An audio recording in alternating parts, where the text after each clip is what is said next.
Community Radio is Montgomery County's radio station with talk, music, weather, and traffic for Montgomery County. Have a question or comment about one of our shows? Want to know how to reach a host? Just contact the station at irlonestar.com or call in and leave a message at 936-647-3776.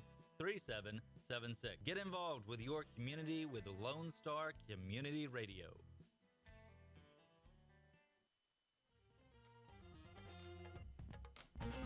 Good afternoon, everybody, and thank you so much for joining us on the Cindy Cochran Show, along with Richard Schischler. And I have to say that because anytime I watch the show, I realize he talks more than I do, and it's my talk show. But that's okay.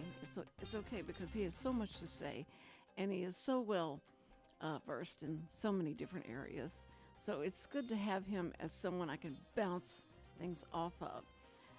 But it's usually not that. I say something and he takes it away. So sometimes it does get to me. But today I have things I want to talk about. And I love that when I start talking about this, Richard just like crumbles. He goes, no, I don't want to talk about that, or it's not interesting to me. But he told me one time, it just killed me. It just killed me. He said, now he's looking like, what I said? He said, Cindy, no one likes to hear a woman just talk for 15 minutes.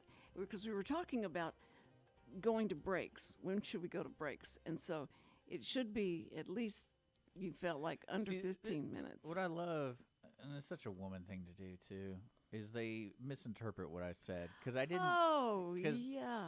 Because I didn't say a woman shouldn't talk. I go, you shouldn't talk. I go, people usually after 15 minutes, they lose interest unless you're really going at it with something very topical. You said a woman. You said a woman. No, I didn't say a woman. A woman's voice. They don't want to hear a woman's voice. It's not like I said, men's voice, they could do 17 minutes. Well, no. Why do men are always the ones that do the... There's no movie theater movies with trailers that are in a woman's voice. There's not. And so I told this guy one time he's doing a movie, and so that is very true. I agree with that. I never really thought about it. The only thing I can think of, Cindy, why they do that is more guys go to the movie theater. More guys go to the movie theater? I imagine more guys you go. Think? Yeah, I think so. Well, because, what's great about men is they always have that need to go somewhere and be alone. Yes. And either it be golf. But that's usually the porn movie theaters, right? Well, that way you're like, I'm just saying, for some reason, I can't explain it. Guys just go like, I got to be somewhere alone. Like, no one talks to me just for a couple hours. Right. I never heard a woman say that. The only time I've ever heard a woman say that would be like my mother or someone who has children. Yes. And that whole irritation fuel pump is all the way full. And they're like, I can't handle this right now. I got to get out. And I get that. I respect that. But I think it happens to guys more than girls. Okay. He goes into this. But I never said that about specifically women shouldn't talk for 15 minutes. You're misinterpreting. You know what I should do? I should sue you like he sues 60 Minutes and CBS, and then he wins that lawsuit, whatever it was, for false editing or editing the Kamala interview. Yeah. So that's you. You're basically as bad as CBS 60 Minutes. Look, I was sitting just here. As bad. I was just not as here. Bad. It was in the other studio when you were really a J-E-R-K. Well, see, again, I remember this conversation. And you do? You remember it? Okay. And you somehow still remember it the way you want to remember it. I'm like, I don't know what you're talking about. Like, it wasn't like I was mistreating you. I go, that's just the facts. And I go, you could deal with it what you want to deal with it. Like, it's not like me personally going after you. Well, anyway, I was going to tell you the story about even this, today. You still believe that I was going after you? Yes, I remember what you said. You said we've got to have these. We've got to cut it up and go to great breaks because nobody wants to hear a woman talk for 15 minutes straight. And you said, woman. I didn't say woman. And I was a I just woman, said and I was sitting on the other side of the. Yeah. You did. Okay. No, so you want to remember that way? That's fine. But I would never. I would say it to anybody. I was like, if you don't have a show that's prepared, and you just want to off the cuff it, you got to take breaks, because you got to realign yourself every once in a while. And I didn't single out women in general. I'm just saying that, like, if you're just doing radio or entertainment, you got to be able to be prepared. And let me tell some people out there, Cindy does very little preparation for the show, unless it's on Fox News. What? And she does what every typical Fox News person does: is they try to comprehend one fact they heard, and they try to remember as hard as they can, so they can regurgitate it and be like, "Oh, did you see that? What they said?" Well, see, because I wanted to just mention the fact that the guy that killed those 4 college students That's sad. just pled guilty. Not surprising. Klogberger, or whatever his name was, such a strange name. And he pled that so he could make a plea not to be killed in a lecture chair. So he said, I'm going to make a plea. That would be a great, I guess, documentary or research, is going to the minds of these folks who do something so horrific. But then it's like, oh, hey, I'm back to earth. I don't want to die. Right. So I'm going to plead out and just live in jail, like be in prison for the rest of my life. Yeah. He has like 4 life sentences. Because like you're already kind of in trouble. It's not like you didn't pay your speeding ticket. So in my mind, if I ever found myself being guilty of that, I'd be like, yeah, just kill me. Like, do I have to wait? Like, can we speed this up? Like, I'll have my last meal tonight. I'm already. It's so strange to me. Wait, you have no spaghetti? Wait, then we'll put it off and just put this thing off, because it really does. Unless you're innocent. See, that's what I get. I get if you're innocent. No, but he kept pleading he's innocent, and there was another person that came into the house and did this after he left, and so that it was not him at all. It was somebody else. It's always like that. If the glove fits. No, if the glove doesn't fit, you can't commit. You can't acquit. Yeah. Something like but that. It was. So anyway, he did plead out. Sean Diddy Combs. But see, that doesn't surprise me. Oh, okay. Well, no, I know you're not surprised, but I'm just saying that the parents and all those people who wanted to know why you did this, and if they'd gone to trial, he would have had to answer stuff like that. They would have probably brought out he did why go to trial. He did it. He hadn't had the trial. Yeah, they found him not guilty. Who are you talking about? P. Diddy. Oh, okay. I thought you were still talking about. You said P. Diddy. I didn't say P. Diddy. Oh, well, okay. Anyway, he got the Steven Seagal treatment. He got treatment. too guilty. He got. It was. They only made him feel guilty because of 2 counts. It was. Yeah. It was this prostitution thing. He got the Steven Seagal treatment. Yeah, and so he's fine and no problem. And after showing that video over and over, him kicking and dragging that woman. But that's not what he's on trial for, though. Well, so that's the sad thing. No, right. And she kept saying, for the spousal abuse is what he should be on trial for. Probably get civil suits following. Like that's. Well, I don't think they're together anymore. But I'm saying that's bound to happen now, civil suits. What? For all those people he hurt, they're probably going to sue him civilly in civil court for money. Yeah, he'll probably be in court for a while. But but anyway, so like to get RICO charges on him and stuff. Like that's what they tried. It's a conspiracy to what it's something, and that was going to be the most serious one. And then that's what he got off of because the court thought that was overreach, and so I thought, well, yeah, it was okay. That's what I'm saying. Like when I saw all those actual charges, like, oh, nothing's really gonna happen with that. That sucks.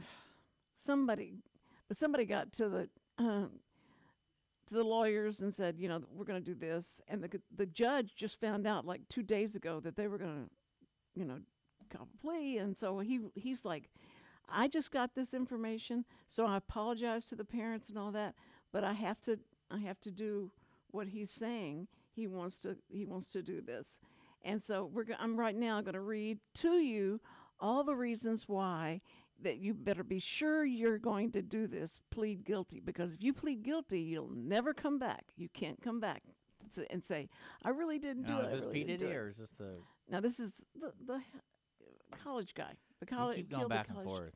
Well, P. Diddy, I don't care about, but I just thought people that maybe hadn't been listening to the TV or anything. No, I just read just a short clip about him being found guilty or pleading guilty, and I was like, okay, why are we still talking about this? Like the college guy. Yeah, I was like, okay.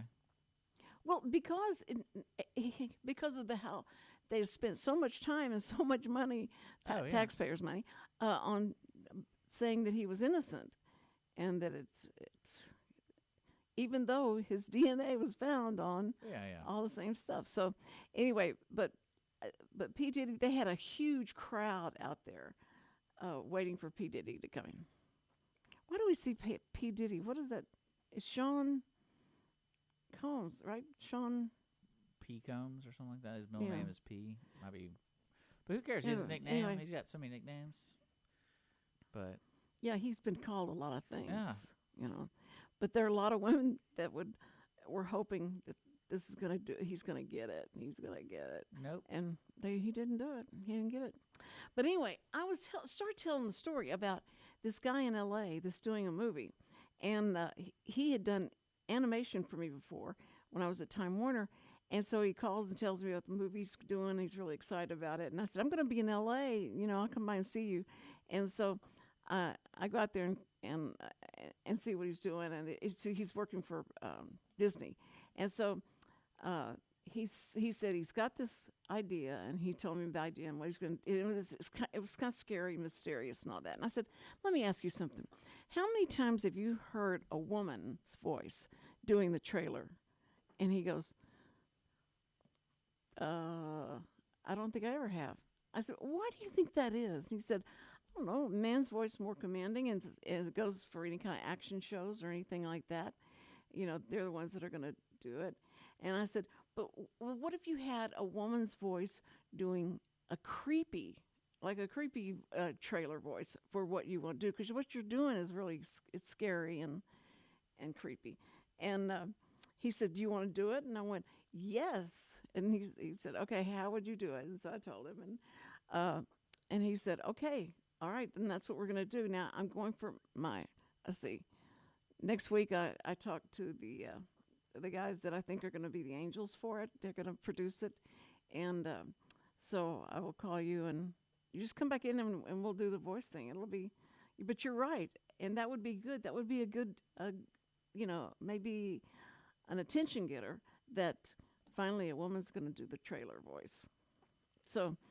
Well, the problem with that statement is it's not 100% true.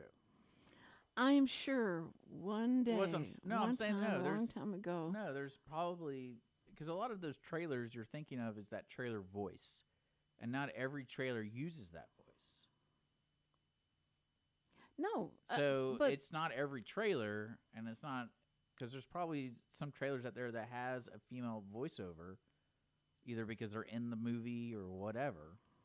No, this was in the 80s. This was in the 80s. Well, I know even today, you look up trailer man voice. You can pay someone to do a trailer man voice. There is like a prominent trailer man voice, right? Yeah, but he's not in every movie. And I imagine there's a movie. I can look it up right now. I bet I can find at least 5 trailers with female voiceovers. Go ahead and do it. Oh, this is so like him. He just doesn't want to accept the fact.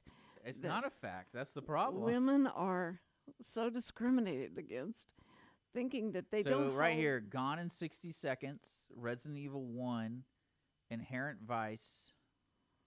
Let's see. This is just me looking for 2 seconds. Well, play Stranger than Fiction. And then play the trailer and let's see how. We'll get how commanding we'll get pulled down. I'm not going to do that. Oh, well, what if you're just sitting over there playing on your computer and the mics are on and they happen to hear what it says? So, Resident Evil. Yeah. says it's a female. Are you listening to it? And then they're talking about the basis of sex, but then again, it's a different intention of the trailer. Right. So that's what I'm saying. It's a weird way to make that statement because not every trailer has that trailer man voice. Well, it doesn't matter. I mean, it doesn't make any difference because there are a lot of different female voices that have different sounds to them. They're not the same. I mean, it's not like Mary Poppins. They're going to. So, like Kate Blanchett did the voiceover for her Carol movie. She did it for Lord of the Rings too. So that's what I'm saying. I think it's all about what the people who are making the trailer, what do they want to have in it. But that's very recent. I'm just talking about this was in the 80s, and so there was not any female. He couldn't find any female voice that had done a trailer for a big movie. Something that was an important movie. That's going to be an epic movie. In reality, I bet what it was is whoever that guy was, because I imagine he made a lot of money because he was the one guy. And I bet he had some contract with certain production companies. Like, he's the guy. Mm-hmm. That's who we have to use. There you go. Because men demand attention. And they're much more forceful. There's more, I mean, it's a little psychological thing that if you have a woman doing it, it wouldn't be paid much attention to, or it wouldn't, So the Van in 1977 had it. The Pom Pom Girls had it. Okay, but have you got a Mission Impossible, or do you have any kind of Jason Statham movie or anything like that? The woman from the 1980s Dune, Princess Aurelian, did the voiceover for the trailer. So I'm just letting you know, like, I think it depends on what they're doing. Mm-hmm. But why is it more men are doing the because it's probably the trailers than the women are? Because they just wanted to go with that. There's some kind of psychological reason. They usually have a reason for everything. Like, we need this woman, this type, this kind of character in her voice, and we need this kind of they've been textured doing voice. that all the way back in like the 20s, because it's like, the tabloid thing, like extra, read all about it. That's always a guy, always like a young kid or whatever. Yeah. And do you remember like in the 40s and 50s when they would do the trailers, and it's like someone sitting in a top of an auditorium just giving everyone like the gist of the play they're about to watch. Right. The way he reads it. Yes. And he goes, we have a damsel, and then we have the murderer. Right. So that's a guy. Of course, there are variations of it. I'm just talking about overall. Yeah. You can't tell me that you've heard a lot of female voices doing the trailer for it, the movie. Yeah, it's probably because guys go to see more movies than girls. Well, because that's like, because the counter to that was that recently, I forgot what it was. It was like there was someone in the WNBA. Basically, this ex-NBA star has been an advocate for WNBA for 10 plus years, doing announcing and everything. And then some other announcer who was a woman basically called him out for, this is a woman's place. And it was like, it wasn't called for at all. Right. And he's like, I've been supporting the WNBA for 10 plus years. Like, exactly. I just like watching the WNBA. It's not because I'm a guy. And I think you're fishing for something that isn't there. Because when I'm at Time Warner, actually, I do have a legit question for you. I do have a legit question for you. I was looking at that movie Sinners that just came out. Yes. Well, apparently they're re-releasing it with and I want to make sure I get this right, Black American Sign Language. Black American Sign Language? Yes. So I've never heard that like specifically. I've heard of like American Sign Language and the difference between like ASL and USL and EUSL. And it could be their own variation of it, and that's because so like when they announced that, I was like, what? Like ASL, whenever I was doing this and And on television, I got a lot of attention, and people would ask me, what do you think they should do, ASL or American Sign Language or signed English? I did signed English. And the reason I would say, I think you should need to teach, the teachers should be teaching in signed English, because when they go to the books and read the books are structured in signed English, where the subject matter is at the end and not at the beginning. And so it would help them. And I got backlash from a professor who said, it has to be comfortable for them, and he went through a bunch of stuff. Well, no, so I looked it up because when I saw that, I was like, I'm curious what Cindy thinks about that, because there's always variations, especially when you're dealing with communications and also periods of time. So it says that the Black American Sign Language started when segregation was going on.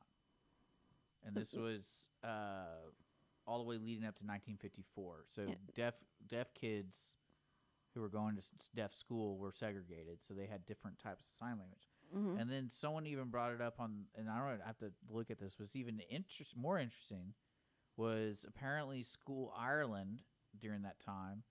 The school for deaf were run by the Catholic Church, and then they were gender segregated. So the nuns taught the girls and the monks taught the boys. Mm-hmm. And they have a whole separate language at the end of it, after coming out of the school. Well, here's what happens is sign language was developed in the homes. And each home, of course, had different signs for different things in that home. And if somebody was hurt, then do the sign for cry. Don't do sign for hurt. There's a hurt sign, and there's a cry sign. And because that makes more sense, the crying and the tears coming down. And so that developed, and then when they went to school, they were trying to teach them English, like structured English, and they would have to not use those signs. So when they went home, they would use home signs. Yeah. And when they go to school, they'd have to learn this other. And the deaf started rebelling against that. So it's our language. We don't have to conform to that. Yeah. So they decided that they wanted more animation in their signing. So you know what you say to them. It's like, do you want to go back 200 years ago? Mm-hmm. Where we just killed you? That's right. They just put them in a... Yeah. But you want to go back to that? Well, you better do what we say. No. Because, you know what, that was like, when I found out anyone that had eczema back then, it was eczema. They didn't know that was eczema. They thought it was, they were had leprosy. So they would take the people with the eczema and put them on the island with the leprosy people. And of course they got less leprosy. And that scared me so bad. I thought, good grief, if I lived back then. That can change at any moment. Yeah, go back to it. Well, that's always love when people are like, history repeats itself. I was like, man, I hope not. I hope not. No, of course not. Because there's some wild things. Jeez, can you imagine? So that the islands were all designated for the lepers to go to.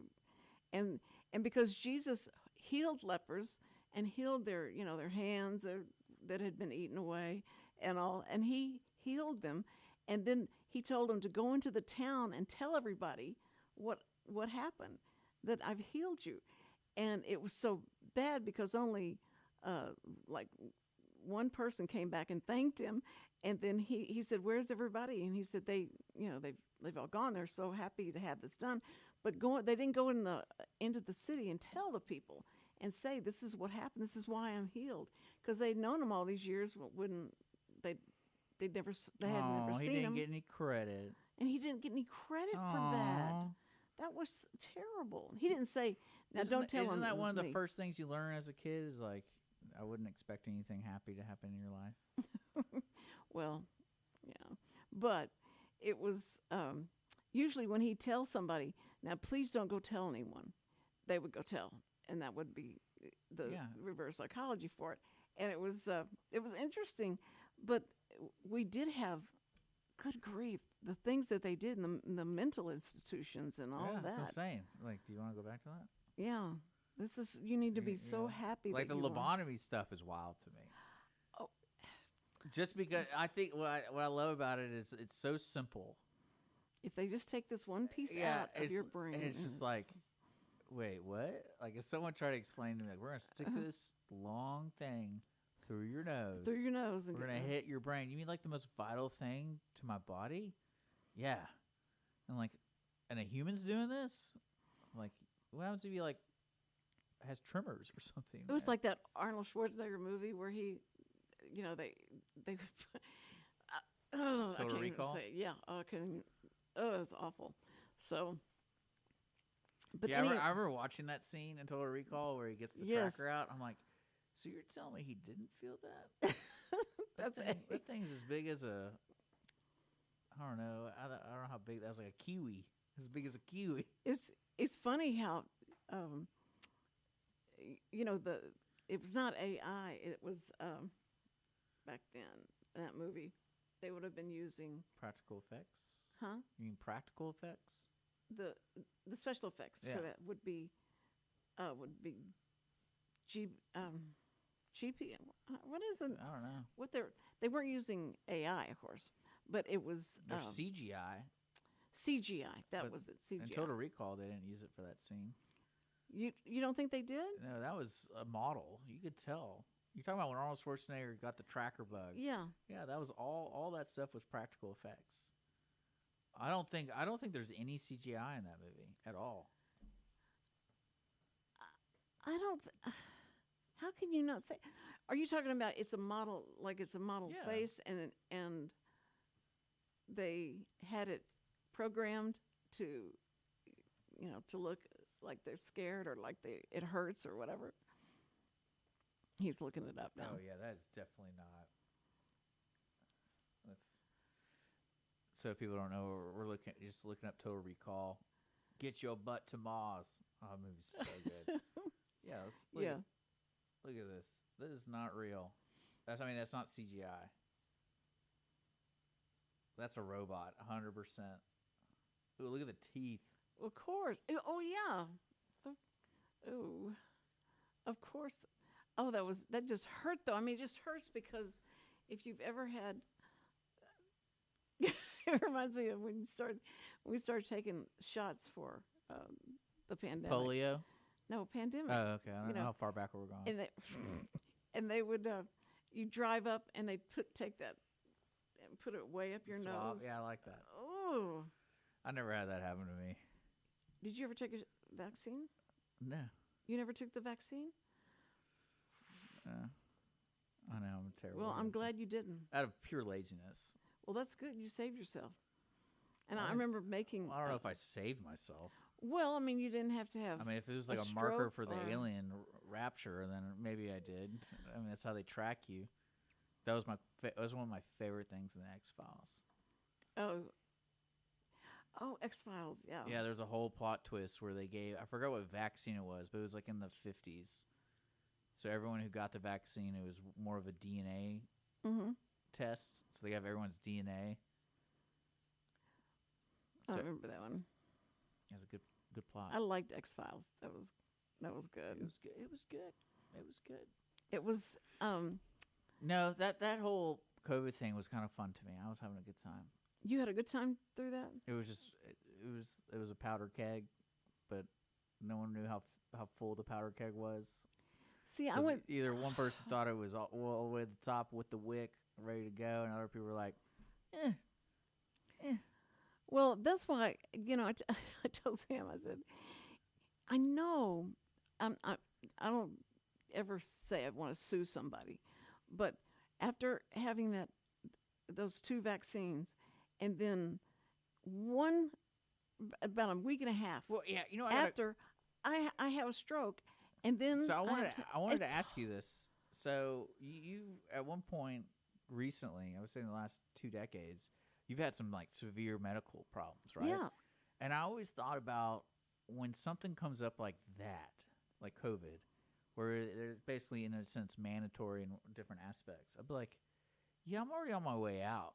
Like I've already had my car has been going through equivalent to a 3-car pileup. Oh. And it's like, do I really want to put more on it? And well, we didn't know. No, I'm not just saying just COVID. I mean everything else. Like, Because I ask my parents this all the time. About how much you're going to try and extend your life? Well, it's not even extending. It's like every time they go to the doctor, I feel like they get more pills. Yeah. And I was like, is there going to be a point where you're just kind of like, nah, I'm good? Because I always wondered that about cancer patients. Mm-hmm.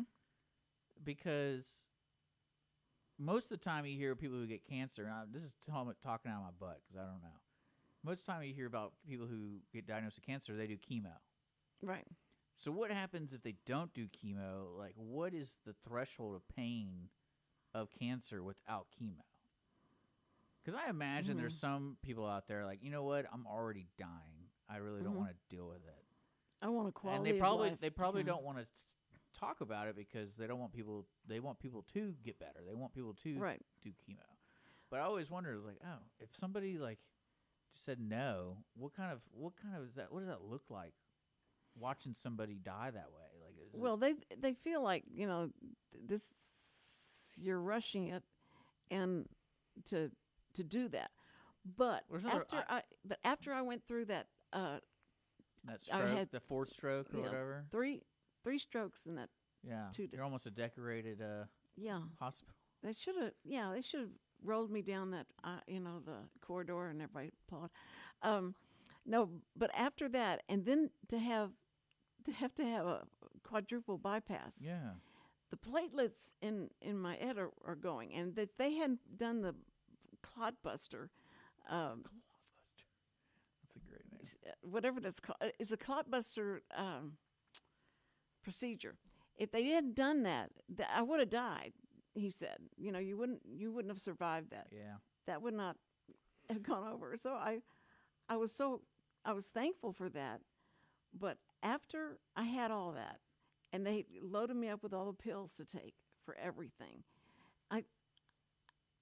I started one by one not taking them. Well, that's what I'm saying. You hit that threshold. You're like, what happens if I don't? I feel, because you feel so bad, and thinking now I just want to feel normal again, and I started not taking the stuff, and it worked. I mean, it worked. I felt so good. I felt like I had gone back in time, and I had energy. I just felt great, and I thought, I'm not taking those pills anymore. That's it. And the cardiologist got a hold of me, and he said, "You need to start taking those pills." He said, "Cindy, of all people, you can't do that. I know you start feeling this, like all happy and everything." But I said, "Yeah, but it's like a quality of life. Like, do I just want to be feeling bad till I die, or do I want to have some fun?" But because I'm definitely a believer in choosing life, and a doctor told me to do it, I'll definitely do it. Like, hey, you got to do chemo. I'm like, okay, yeah, I want to live, so yeah. Mm-hmm.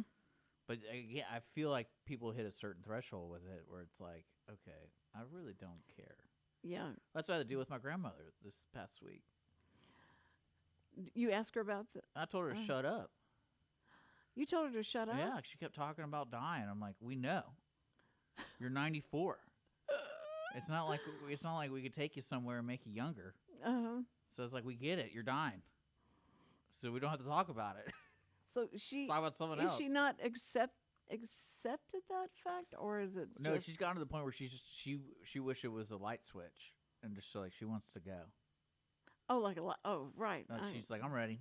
I'm ready. Like, and I'm like, yeah, we know you're on your way out. Like, well, I felt like I've got to keep reminding. And then she asked me what was for lunch, and I was like, I have to remind the children that, all right, now look, this is what I want. I want to be cremated, and I want this song played. You should get it tattooed on you so they don't mess it up. So they don't. Yeah. How'd that do it? Well, that's one thing that's one of my favorite things about death is the impact on people's lives, and then the respect that you might not even, like, no one cares. Like, if that makes sense. Well, everything moves so fast, like it, and you don't have time to dwell. No one wants a dead body around. No. But I do like the urns with the cremation part of it, and that you keep those in your house. And everyone does it differently, and it's great. I I love that because, you know, I can go over and pat Sam on the head and my mom on the head and say, I'm glad you're here. I am. It's strange. Yeah. And so if I wanted him to be buried with me, that's what his mom and dad did. Whoever went first, and then the second one, and then they had whatever to put the ashes in for both of them. And weird. it was really neat. It's like they wanted to be together, and I know that I'm not going to know anything. You know, like once you die, Yeah, you're dead. You're gone. It's No one cares. Next week. What's next week? What's for next lunch? week. Yeah, it could be on the way home. You know. Yeah, we'll make a pit stop. We'll drop the body off. Yeah. Well, that'd be such a weird conversation. You call the place and be like, "Can you just mail the urn? Just mail it to us." Can you what? Just mail it. We're not gonna go pick it up. Can you just mail it? You know, Carolyn mailed my mother's ashes to me. Yeah. And it was so strange. That's so funny. See that kind of stuff. That's funny to me. What? Make sure you send it UPS. FedEx will just throw it out. My dad wanted to be cremated because he said, this is sticking it to the man because, you know, I'm not having an expensive funeral. I'm not doing any of that stuff. When they find out I want to be cremated, they're going to be mad because they're not going to get the money from it. And I went, okay, Dad, that's fine. But it didn't matter because UTMB, I told you that, what they did. Yeah, they got him. They were selling his body parts. Yeah. And they said, we just wanted to call you. I'm the chaplain, and we just wanted to call you because we don't know exactly who you have in that urn. It's not your dad, probably, because we don't know where he is. Yeah, I like that. See, again, it's like you have no control of it. You're like, Mom, what? My mom said, how much can we sue them for? Just tell me that. And so this lawyer comes along and says, okay, we can do this. And so they start laying it all out. But when they call the UTMB in Austin, and they call us back and go like, I'm so sorry, because what they did was claim that they were some kind of institution that you can't touch them, you can't sue them. Whatever they did, cause you can't sue them. And my mom said, for nothing? Then you called Marvin Zindler, didn't you? Yeah. And Marvin would say, just imagine it's him. Imagine it's your dad.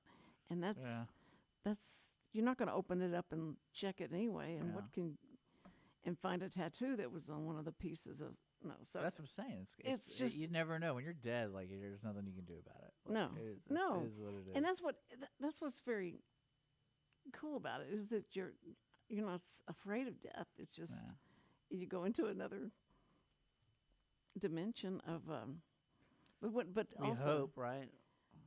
Or it's just eternal, no, it's just you should be darkness. Assured of that. Yeah.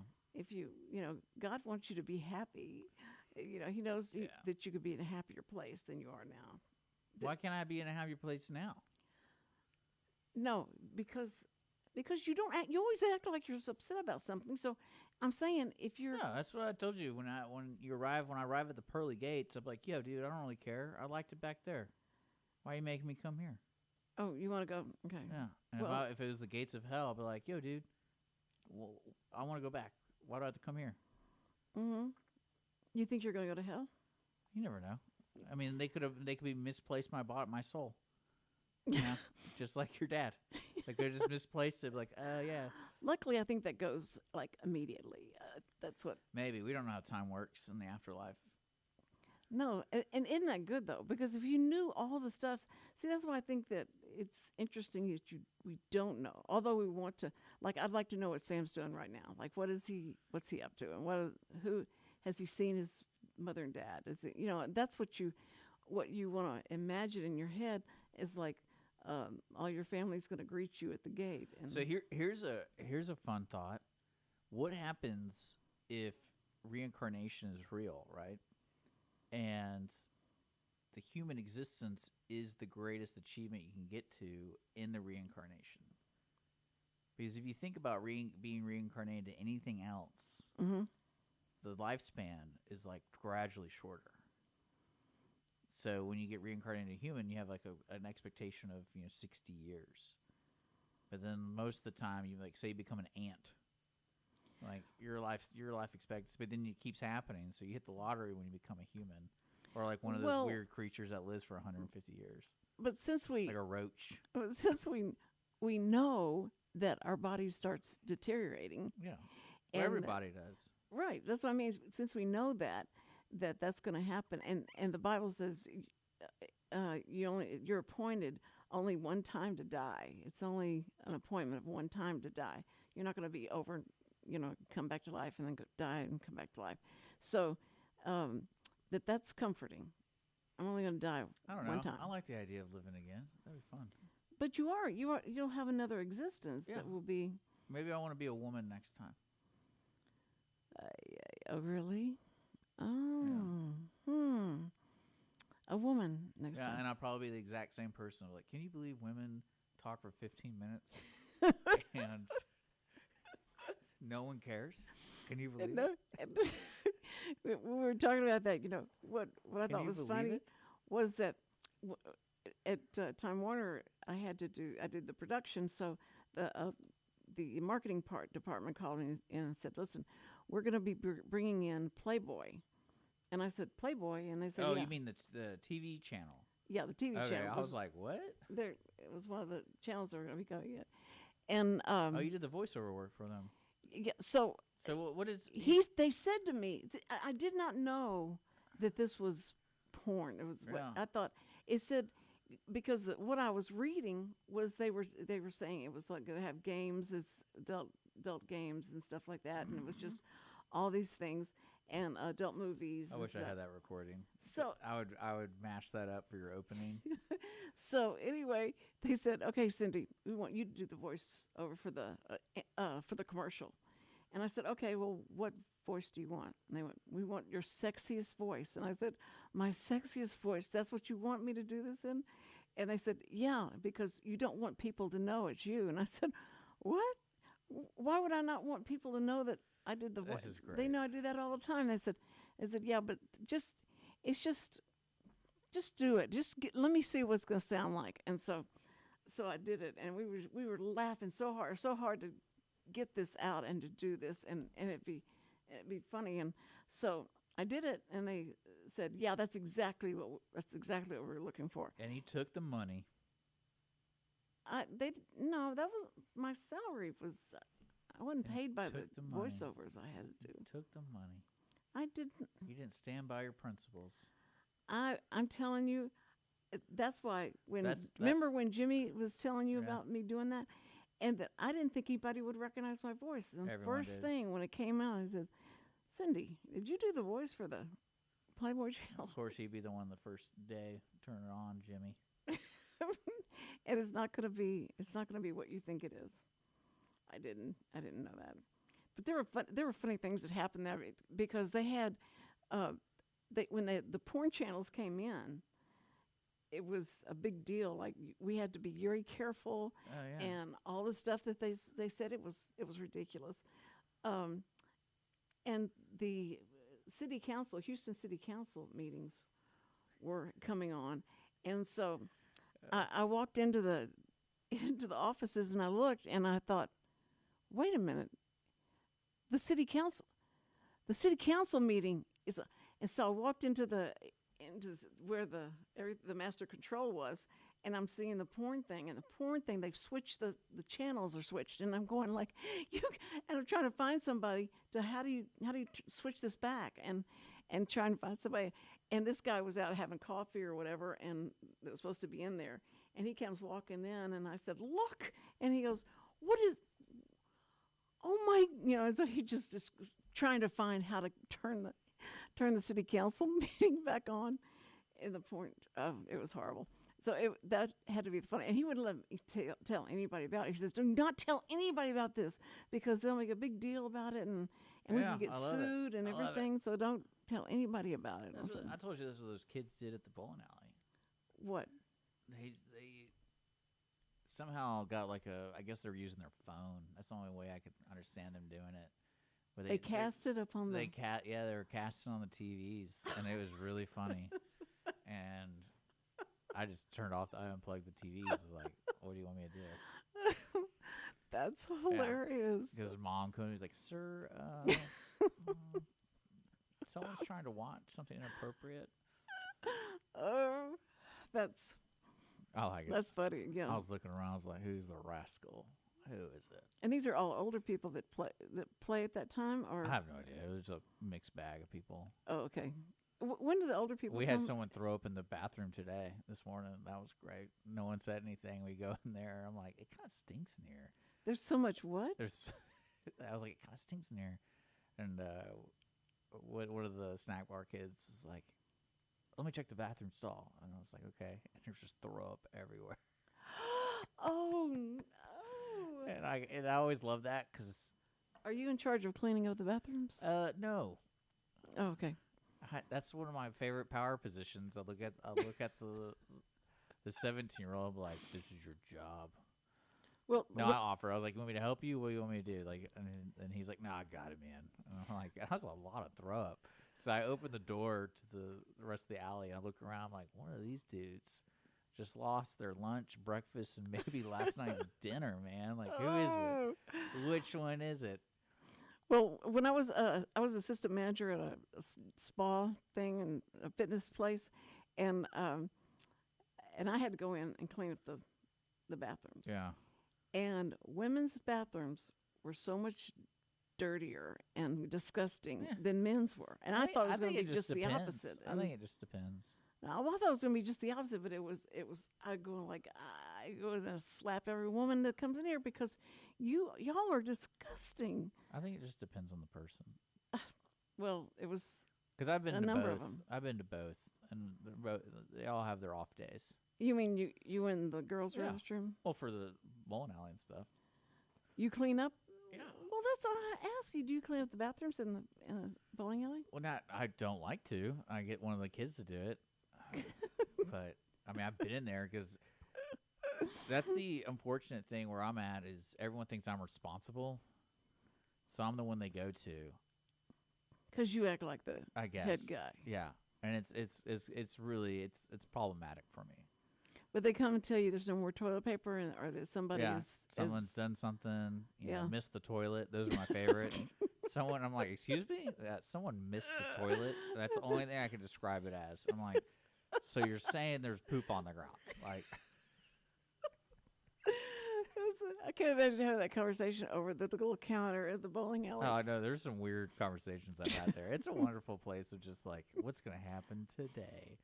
If y'all ever want to go meet Richard and see him face to face, occasionally. You can go to 300 Bowl. Yeah, my favorite today was we had a bunch of people working fixing things. So everyone was out and about. So there's a lot of people you could talk to. But for some reason, they always find me to talk to. And like if there's a problem with the lane or whatever, I think you're going to do something. And I was like, hey, you know that guy right there, he could help you too. I'm just letting you know, you don't have to walk all the way down here and they're like, okay. Then they still come down and talk to me. I'm like, God dang it. Like man. That was always the bad thing. And I wasn't even wearing a shirt. I was wearing this. You so if I'm ever there, people just think they just start talking to me, trying to help them. I'm like, I'm trying to bowl, dude. Like, so you don't have a uniform you have to wear. Yeah. I mean, there is a shirt that I wear on certain that nights. says who you are. Okay. But that's when I take on the responsibility. I'm like, yeah, I'm the head honcho here. Well, I mean, will they let you buy that bowling alley? I don't think I would want to. I think you need to talk to your dad so that you could. Why would I need to talk to him about it? You could have the bowling alley, and then you could have this radio station. That would be pretty cool. That'd be so fun. And you know what I would do? I would buy that bowling alley, and then there's a church over there on the property. I kick them out immediately, and that would be my house. What church was it? I don't know. It's some church. It's in the parking lot. It's in the parking lot. Okay. No one knows it's there because it's towards the back. But it's a church? Yeah, I'd kick them out. And I'd be like, this is now my house. And that's where I live. in this giant church. That's where you live. Oh, yeah. I probably sleep so great there. And you kick them out. Oh, yeah. I don't want to deal with that. You wouldn't let them come have service in your bowling alley? Oh, okay. Okay. It's interesting to me. Churches won't give you a break in a price if you want to rent the church for, like, a wedding or for It depends on the church. It depends on the relationships you have with people. Yeah. I just can't walk off the street and do that. Yeah. That was my favorite when I had my wedding. They would negotiate the price with my other family, or with in-laws and everything, and that was so fascinating to me because they've been going to that church for their entire lives, and they just couldn't believe it. That they're going to be charged. They're like, well, they won't let us have open flames and this kind of stuff, and I'm going like, yeah, the church has to make money somehow, and I was sitting there like, you don't give them money every week, do you? When it's tithe, do you do the tithe? No, not really. I'm like, yeah, they have to make money. Right. Yeah, and they're going to charge you whatever. Right. And I don't really get it. But then again, y'all want to go to a church. That's what. So. Well, that's when you go to the youth minister and say, "Can we use your?" Because yours is just as big as the people that about as many people that will show up for this event, and not charge me for it. I mean, you're right. You have to have a relationship with the church. You have to go there. They have to feel like you're a member. But if they have a $300 a day kind of thing, that's what you have. That's what it is. And then here's the rules. Ain't gonna clean itself. Yeah, yeah. You have to clean up the thing. You have to have all this stuff. I mean, or you can pay to have it clean. One of our people will clean it, and you pay them. But it is interesting. A bowling alley would be a fun place to have an event. I guess you have events all the time, though, right? Yeah. Like today, they had the special needs folks come in today. There's probably about 30, 40 of them. The special needs? I don't really know it. Special needs? Yeah. I thought you said mead, and I'm going like, how does that have to do with mead? So, goodness. But well, that's good that y'all do that. Yeah. Are you going to have a happy 4th? Because we got to be wrapping up. You're looking for the 4th? Cash's birthday, he was born on July 4th, and so he's going to have a birthday party, and then we're having the July 4th thing, and I don't know whose house we're going to because we're just right around the corner from Chad and Cash and them. But he got, for his birthday, a trampoline and a Switch, too, the new Switch, too. Okay. And so he has to do that at the same time? They play his video games while jumping on a trampoline? No, but I don't know. You know, I usually do like a spread, like a barbecue spread, and then everybody can come in. I don't understand the fascination of a trampoline, of owning one. I can get, like, if you're a gymnast or something. Well, like the kid's a gymnast. Yeah. Because I feel like you could almost say, hey, instead of spending the $400, $300, I don't know how much trampolines are. How much are they? Do you know? I don't know. They're a lot. So I was like, let's just go to the trampoline world one time and get it out of you. Yeah, that's exactly. And then we're good. Right. And everybody comes out nauseated. Been to one of those? Yes, and you come out nauseated. It's pretty fun. Everybody going like, I'm going to throw up, all that jumping up and down.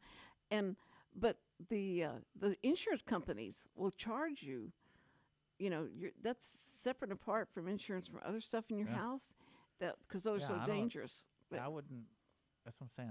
I would understand if one of your kids was really into gymnastics. Like, okay, I want them to be able to tumble and have something to do. Yeah, because to me that would get old so fast. Like the jumping up and down. Like, okay, I got it, and this is what's going to happen. I'd rather have a pool or some kind of sauna than that. Like good old slip and slide will go a long way. We have no. A slip and slide would be like from here to there because the yards are so little in that place. All right. But anyway, okay, we got to go. Okay, you have a fun time in Austin. Don't say where I'm going. I'm not going anywhere. I don't want people to know anything. Yeah, I'm not going to Africa. Are you going to El Salvador again? I don't know where I'm going. You better not go to El Salvador. I got a full tank of gas.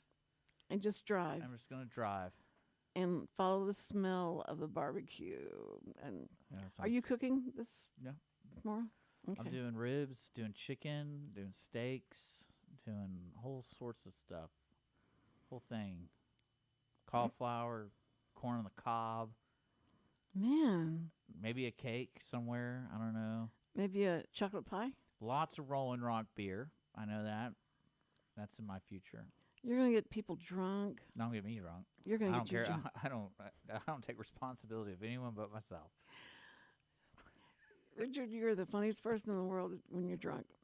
You just love him. You just love him. You go like, if you could just stay this way all the time, it would be so much fun with you. You would be great. Yeah. No. I like to have fun. No, you do. You're a fun guy. I mean, when you get away from this station and you don't have the power that you feel like you have right now, you're a different guy. You're just you're different. I'm just a normie like everyone else. Yeah. Everybody just loves you. And that's just they should. You have your friends' wives As calling they you should. and saying, I need advice. I need, because you're our best friend and you got to come here and help us. You're wanted. It's amazing. I don't know how you live with yourself. It's probably because I don't want anything from other people. That's it. Like, that's kind of the aura I try to give off. It's like, I don't need anything from you, so we can just be here. Yeah, that's your aura, yeah. Yeah, like, I'm not going to try to take anything. I'm not going to try to use you. I'm just here. Right. Okay, that's good. We got to say goodbye. Richard, I hope you have a great time. Thank you. Great. And everybody, let's hope I come back alive. And we love America. Yeah, happy 249, baby. Oh, yeah, that's right. Yeah. So have fun. Be careful. Don't be crazy. Anyway, you guys enjoy the weekend and enjoy the fact that it's been 250 years of American freedom and pleasures. And we've had some rough times, but it's great. America is the best place to be in the world. That's right. And our first responders, we love you. And we just think you're amazing. Okay, everybody, call somebody you love and enjoy.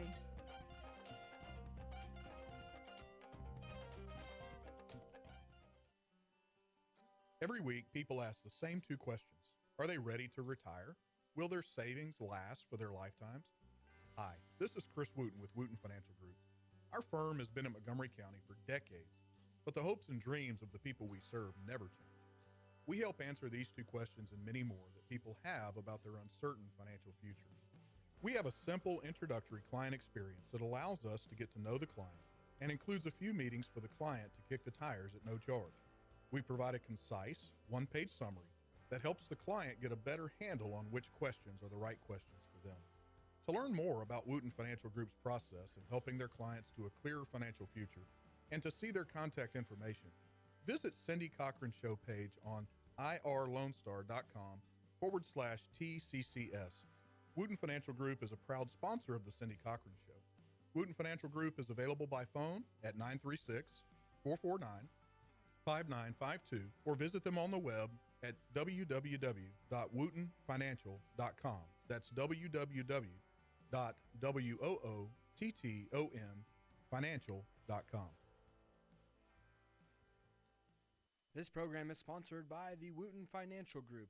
It is not the intent of Wootton Financial Group to render or offer personalized investment advice or financial planning advice through this radio program or any related website. Wootton Financial Group's participation in this program is limited to providing general information on financial matters and should not be construed as financial recommendation or investment advice.